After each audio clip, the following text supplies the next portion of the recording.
السلام علیکم دوستو کیا واقعی امریکہ افغانستان سے بھاگ جائے گا؟ موجودہ افغان طالبان اور امریکہ کے درمیان مذاکرات کے سرخیل امریکہ کی جانب سے افغان نژاد زلمے خلیل زاد ہیں۔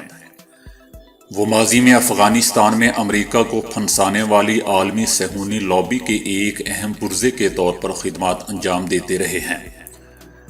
ان کے سیاسی پس منظر کو جاننے کے بعد آپ خود فیصلہ کر لیں کہ موصوف مذاکرات کے نام پر کیا قیامت ڈھاتے رہے ہیں۔ اس بات کو اس انداز میں بھی لیا جا سکتا ہے کہ افغانستان میں امریکہ کو لانے والی لابی بری طرح ناکام ہو چکی تھی۔ جن مقاصد کی خاطر 9/11 کا ڈرامہ رچا کر افغانستان پر فوج کشی کی گئی تھی وہ بری طرح ناکام ہو چکے ہیں، جس کے بعد اب اسی صہیونی و دجالی لابی جس نے امریکہ کو افغانستان میں پھنسا دیا تھا نکالنے کے لیے آگے کیا جا چکا ہے، تاکہ مشرق وسطی میں شروع کیا جانے والا دجالی کھیل مزید کسی نقصان کے جلد سے جلد پایہ تکمیل تک پہنچ سکے۔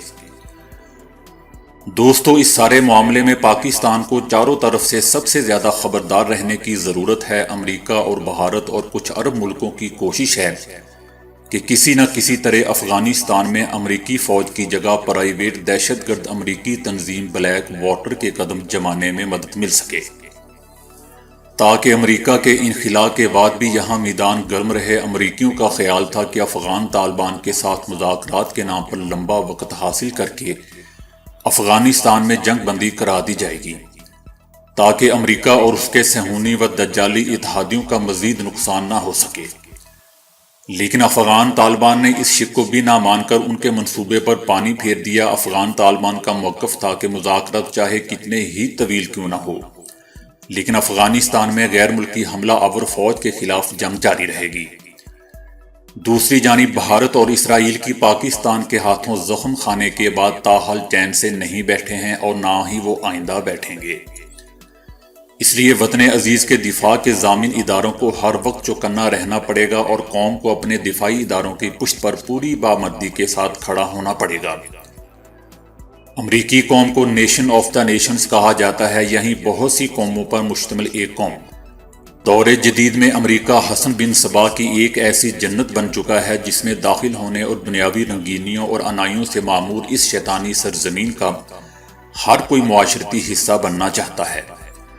امریکہ ایک ایسا ملک بھی ہے جہاں تمام دنیا کے ایسے ملکوں کی حزب اختلاف کو پالا جاتا ہے جن کے خلاف امریکہ یا اس کے مغربی حواریوں نے کبھی کوئی کارروائی کرنا ہوتی ہے۔ غرض کے ہر مطلوبہ ملک کی حزب اختلاف یہاں تیار کی جا سکتی ہے۔ ایسے ہی افراد میں ایک نام سب سے پہلے عراق میں تعینات کیے جانے والے سابق امریکی سفیر زلمے خلیل زاد کا بھی ہے، جو اس سے پہلے اپنے آبائی ملک افغانستان میں امریکہ کے سفیر رہ چکے تھے۔ جی ہاں، یہ ان کا افغانستان آبائی ملک ہے۔ زلمے خلیل زاد، جسے امریکی ایوانوں میں زال کے نام سے یاد کیا جاتا ہے، وہ ایک ایسا مسلمان امریکی عہدیدار ہے جو بنیاد پرست انجیلی فرقے کی حامل بش انتظامیہ اور صہیونیت نواز ہاکس کے درمیان اپنی جگہ بنا چکا ہے۔ دوستو، انجیلی فرقہ وہ مسیحی جماعت ہے جس کا ایمان کلی طور پر انجیل پر ہے، جو 80 ملکوں میں پھیلی ہوئی ہے۔ وہ اس بات پر زور دیتے ہیں کہ انسان کی نجات صرف یسوع مسیح کے خون کی قربانی سے حاصل ہو سکتی ہے۔ انجیلی فرقہ پاک کلام کو الہامی قبول کرتے اور اسے اپنے ایمان اور عمل کے لیے معیاری قانون گردانتے ہیں۔ وہ پاک کلام کے بنیادی مسائل پر پورا ایمان رکھتے ہیں، یعنی موت اور آخرت اور اللہ کو اپنا حساب کتاب دینا وغیرہ۔ بہرحال، امریکہ کے سابق وزیر دفاع رام فیلڈ نے اپریل 2005 کے آخری ہفتے بغداد کا انتہائی خفیہ دورہ کیا تھا، جس میں انہوں نے عراق کے سابق صدر صدام حسین کے ساتھ ملاقات کی، جس کے دوران انہوں نے صدام حسین کو لالچ دیا تھا کہ اگر وہ میڈیا پر آ کر مزاحمت کاروں سے جنگ بندی کی اپیل کر دیں تو ان کو نہ صرف رہا کر دیا جائے گا بلکہ انہیں سیاسی دھارے میں دوبارہ داخل ہونے کی اجازت بھی دے دی جائے گی۔ ذرائع کے مطابق دوستو، صدام حسین نے رامز فیلڈ کی اس درخواست کو سختی سے مسترد کر دیا تھا۔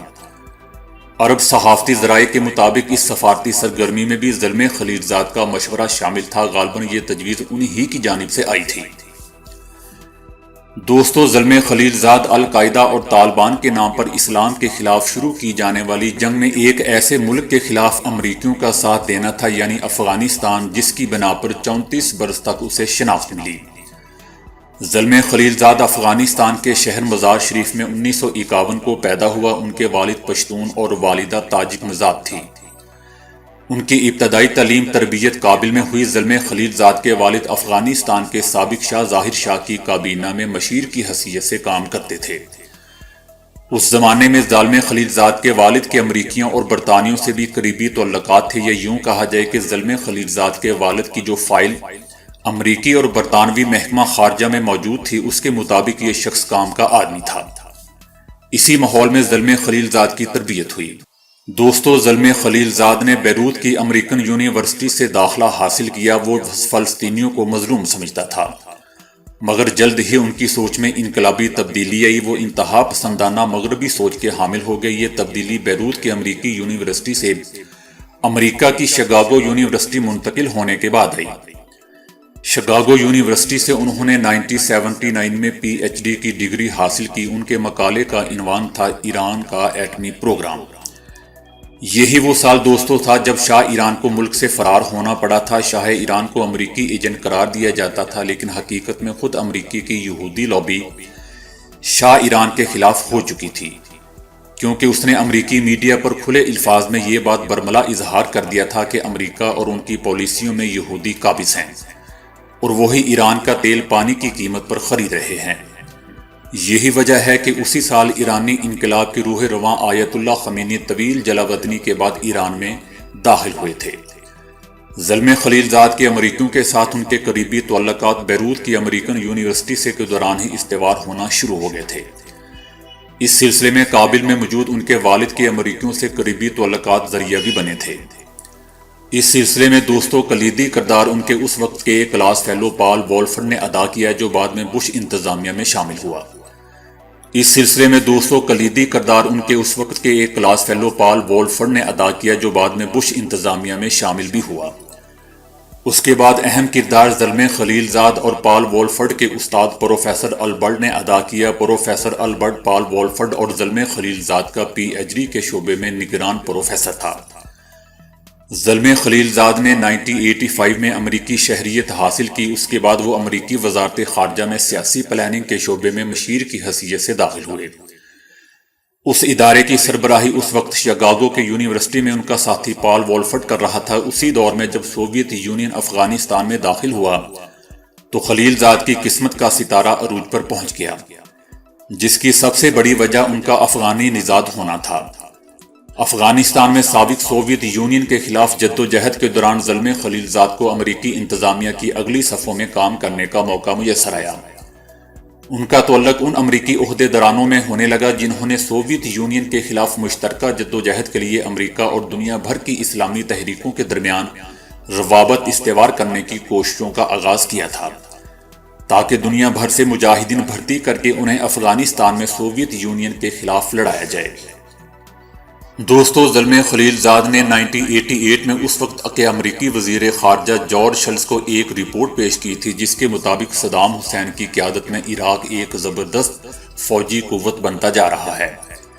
اس لیے امریکہ کو چاہیے کہ وہ صدام حسین کی خاموش حمایت سے ہاتھ اٹھا کر ایران کے ساتھ دوبارہ تعلقات استوار کرنے کی جانب توجہ مبذول کرائے اور اس کے ساتھ ساتھ صدام مخالف عناصر کو مسلح کیا جائے۔ دوستو، جارج شلٹز نے اس تجاویز کو ناقابل عمل قرار دیا تھا، مگر جب 2 سال کے بعد صدام کی قیادت میں عراق نے کویت پر چڑھائی کی تو زلمے خلیلزاد کی تجاویز کو منصوبے کے مطابق اخبارات کی زینت بنا دیا گیا۔ ایران کے ساتھ تعلقات کے حوالے سے زلمے خلیلزاد کی تجاویز اسی طرح جاری رہی، اس بات کے باوجود کہ ان امریکی انتظامیہ میں ان کے قریبی دوست بھی ایران کو ایک دشمن کی نگاہ سے دیکھتے تھے۔ زلمے خلیلزاد نے ایک کتاب انقلابی ایران کے عنوان سے تالیف کی، جس میں بیان کیا گیا تھا کہ ایرانی رہنماؤں کے ساتھ امریکہ کو قربت بڑھا کر سیاسی اعتماد کی فضا پیدا کرنا چاہیے۔ یہ کتاب دوستو آج بھی امریکہ میں خصوصاً ایران امریکہ تعلقات کے حوالے سے بڑا مستر تصور کی جاتی ہے۔ جارج بش اول کے دور کے بعد کلنٹن کا دور شروع ہوتا ہے۔ اس دور میں زلمے خلیلزاد نے ہمیشہ افغانستان کے حوالے سے امریکی پالیسیوں پر تنقید کی۔ 1996 کے شروع میں افغانستان میں طالبان کا ظہور ہوا تو خلیلزاد نے کلنٹن انتظامیہ پر بلا واسطہ طور پر طالبان حکومت کی حمایت پر زبردست تنقید کی۔ زلمے خلیلزاد کا موقف تھا کہ کلنٹن انتظامیہ پاکستانی انٹیلیجنس کی مدد سے طالبان انتظامیہ کی حمایت کر رہی ہے تاکہ طالبان تمام افغانستان پر قابض ہو جائیں۔ زلمے خلیلزاد نے کلنٹن انتظامیہ کو خبردار کیا کہ افغانستان میں طالبان حکومت کے قیام کے بعد یہاں پر بنیاد پرست عناصر اپنا قدم جما لیں گے جو آگے چل کر امریکہ اور علاقے میں اس کے مفادات کے لیے کھلا چیلنج بن سکتے ہیں۔ زلمے خلیلزاد کے صہیونی سرپرست چونکہ افغانستان میں ایک اسلامی ریاست کے قیام کا منصوبہ ناکام بنوانا چاہتے تھے، اس لیے وہ گھر کے بھیدی کے ذریعے ہی لنکا ڈھا رہے تھے۔ صہیونی اعلی کار امریکی رہنما کو یہ باور کرا رہے تھے کہ زلمے خلیلزاد کی پیشگوئی تیسری مرتبہ پوری ہو رہی ہے۔ اس تمام معاملات کے علاوہ زلمے خلیلزاد کو طالبان میں بھی امید کی ایک کرن نظر آ رہی تھی۔ حیرت کی بات دوستو یہ ہے کہ یہی وہ زلمے خلیلزاد ہے جس نے سب سے پہلے 1997 میں امریکی انتظامیہ اور طالبان نمائندوں میں ملاقات کروائی۔ اس کی سب سے بڑی وجہ دوستو یہ تھی کہ یونیکول نامی امریکی تیل کمپنی تیل اور گیس کی سپلائی کے حقوق خرید چکی تھی، جسے پائپ لائن کے ذریعے ترکمستان سے پاکستان میں کراچی کی بندرگاہ تک لانا تھا۔ اس منصوبے میں طالبان سب سے بڑی رکاوٹ بن گئے۔ انہوں نے افغانستان کی سرزمین کو امریکی کمپنی کی تیل پائپ لائن کے لیے استعمال سے صاف انکار کر دیا۔ یہ ہے دوستو وہ اصل وجہ جو طالبان اور زلمے خلیلزاد کے درمیان بڑی دشمنی کا سبب بن گئی۔ اس دوران یونیکول کا دوسرا افغان ملازم حامد کردئی، جسے بعد میں امریکیوں نے کابل کے تخت پر بٹھایا، مل کر ترکمستان سے پائپ لائن گزارنے کا منصوبہ ترتیب دینے لگے۔ ان دونوں نے ایک مرتبہ پھر طالبان کو اس منصوبے میں شامل کرنے کی کوشش کی۔ بار بار کوششوں کے باوجود جب طالبان کے ساتھ امریکی تیل کمپنی کے مذاکرات ناکام ہو گئے تو یونیکول کے ترجمان زلمے خلیلزاد نے جارحانہ اور دہشت گردانہ لہجے میں طالبان کو اس طرح دھمکیاں لگائیں کہ تم لوگوں کے سامنے دو ہی راستے ہیں، ایک یہ کہ اپنی سرزمین کو ہماری تیل اور گیس کی پائپ لائن کے لیے کھول دو، ہم افغانستان میں خوشحالی کی شکل میں سونے کی بساط بچھا دیں گے، اور اگر تم نے اس سے انکار کیا تو سونے کی بجائے بمبوں کی بساط بچھا دی جائے گی۔ ظاہری بات ہے کہ طالبان نے صہیونیوں کے نمائندوں کی دھمکیوں کو مسترد کر دیا تھا۔ اس وقت کوئی سوچ بھی نہیں سکتا تھا کہ طالبان کو اس نوعیت کی دھمکیاں دینے والا تیل کمپنی کا نمائندہ اگلے دور میں ان پر عمل درآمد کرا دے گا، اور ایسا ہی ہوا۔ ان دھمکیوں کے 4 سال بعد ہی افغانستان کی سرزمین پر بمبوں کی بساط بچھائی جانے لگی۔ خلیلزاد نے کلنٹن کے بعد نئی انتظامیہ کا انتظار کیے بغیر ہی طالبان کے عسکری نظام کے خلاف پروپیگنڈا شروع کر دیا۔ نیروبی اور دارالسلام میں امریکی سفارتخانوں کی تباہی کے الزامات القاعدہ پر لگایا گیا اور جوابی حملہ کرتے ہوئے اگست 1998 میں افغانستان میں قائم القاعدہ کے کیمپوں پر میزائل حملے کیے گئے۔ ان حملوں پر بھی زلمے خلیلزاد نے زبردست تنقید کی اور القاعدہ اور طالبان کے خلاف ناکافی قرار دیا۔ 2001 میں دوستو شروع میں ابھی نئی بش انتظامیہ نے وائٹ ہاؤس میں قدم ہی رکھا تھا، اس وقت زلمے خلیلزاد کا امریکی جریدے واشنگٹن کوارٹرلی میں ایک تفصیلی مقالہ شائع کیا گیا تھا۔ اس تحقیقی مقالے میں بیان کیا گیا تھا کہ کس طرح افغانستان کو طالبان کے قبضے سے نکالا جائے۔ بش کے وائٹ ہاؤس میں آتے ہی اسلامی دنیا کے 2 اہم حصوں افغانستان اور عراق کے خلاف منصوبہ بندیاں شروع ہو چکی تھی۔ ان کوششوں کا صرف ایک ہی مقصد تھا کہ تیل اور گیس کے ذخائر پر عملاً قبضہ کر لیا جائے۔ دوستو زلمے خلیلزاد نے 6 نکاتی منصوبہ امریکی انتظامیہ کو پیش کیا، جس میں بعد میں 100% عمل بھی کیا گیا۔ یہ نکات کچھ اس طرح تھے کہ طالبان کے خلاف افغانستان میں طالبان مخالف قوت شمالی اتحاد کو پہلے سے زیادہ عسکری اور مالی امداد دی جائے۔ اس کے ساتھ ساتھ طالبان کی حمایت کرنے والے قبائل کو بھاری رشوت دے کر اپنے ساتھ ملایا جائے۔ طالبان کی قوت کو کمزور کرنے کے لیے افغانستان کے اندر ہی پروپیگنڈا مہم شروع کی جائے، اس غرض سے یہاں خفیہ ریڈیو اسٹیشن قائم کیا جائے۔ افغانستان سے تعلق رکھنے والے ایسے عناصر کی انسانی حقوق کے پلیٹ فارم سے امداد کی جائے جنہیں ذرا بھی طالبان سے نقصان پہنچا ہو۔ پاکستان پر زبردست قسم کا سیاسی اور عسکری دباؤ ڈالا جائے تاکہ پاکستان کو طالبان کی حمایت سے روکا جا سکے۔ دوستو ان نکات کو دیکھ کر اندازہ لگایا جا سکتا ہے کہ افغانستان پر امریکی حملے کے بعد ان پر منوعن عمل کیا گیا، بھارت کے ذریعے پاکستان پر دباؤ ڈالا گیا۔ اس کے بعد طالبان حکومت کے بعد یونیکول کے دوسرے ملازم حامد کرزئی کو اقتدار میں لایا گیا اور بھارت کو پاکستان کے مقابلے کے لیے افغانستان میں کھلا میدان مہیا کیا گیا۔ جنوری 2001 میں دوستو بش انتظامیہ کے وائٹ ہاؤس آنے کے بعد زلمے خلیلزاد دوبارہ امریکی انتظامیہ کی اگلی صفوں میں شامل ہو گئے۔ افغانستان کا ایک باغ بند ہو چکا تھا اور دوسرا باغ کھلنا چاہتا تھا۔ ایک افغانی اپنے ہی ملک میں دوسرے ملک کا سفیر بن کر آ چکا تھا۔ اس سارے پس منظر کو ذہن میں رکھ کر کیا امید لگائی جا سکتی ہے کہ امریکہ جس زلمے خلیل زاد کو آگے کر کے افغانستان سے امریکی انخلاء کے حوالے سے مذاکرات کر رہا ہے، آیا وہ ان مذاکرات کے نتیجے میں واقعی امریکہ افغانستان سے نکل جائے گا؟ وہ زلمے خلیل زاد جو واشنگٹن کی اس مشینری کا اہم پرزہ تھا جس نے امریکہ کو افغانستان کے میدان میں دھکیلا، کیا وہ اب امریکہ کو وہاں سے نکالنے میں کامیاب ہو جائے گا؟ اس کو دوستو آپ لوگ ضرور سوچئے گا۔